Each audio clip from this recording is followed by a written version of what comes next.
სოფელ ძველსენაკში არის უბანი, რომელიც მთლიანად მოწყვეტილია გარესამყაროს, ასე ვთქვათ.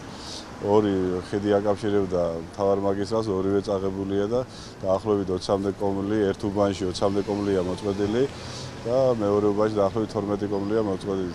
ძველსენაკში სერიოზული ზიანია, დაახლოებით 20-მდე ხიდმოგირია მთლიანად წაღებული.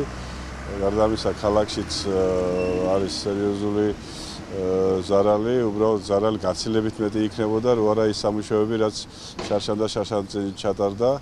იმდენად არაბუნებრივი ნალექი მოვიდა, რომ ამას ვერანაირი კომუნიკაცია ვერ გაუძლებდა. ახლა კომისია მუშაობს, ყველა უბანში გასულები არიან და დაახლოებით დღის ბოლოს მეცოდინება ალბათ დაახლოებით მონაცემებით რა ზარალი ადგა იმუშავებაც.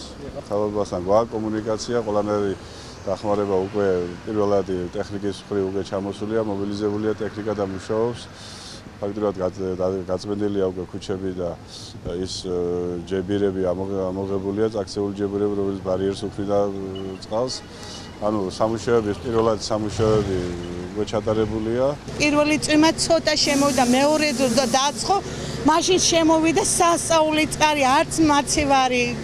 ყველაფერი გაფუჭებულია, მანქანაში წყალი შევიდა სარიცხმაგე მაცივარში და თუ გებელმა კიდე მაშინათ რომ მიმართე დახმარებისთვის, მაშინათვე მანქანა გამოუშვა და ეხლა ძალიან გამიხარდა და მეხარია რომ მე ჩემი თვალით ვხედავ და მე ამაყება სულ და ყველგანაც მეთქმევა რომ ასეთი არაჩვეულებრივი გუბერნატორი, დიდი მადლობა ასეთი რეაგირებისთვის.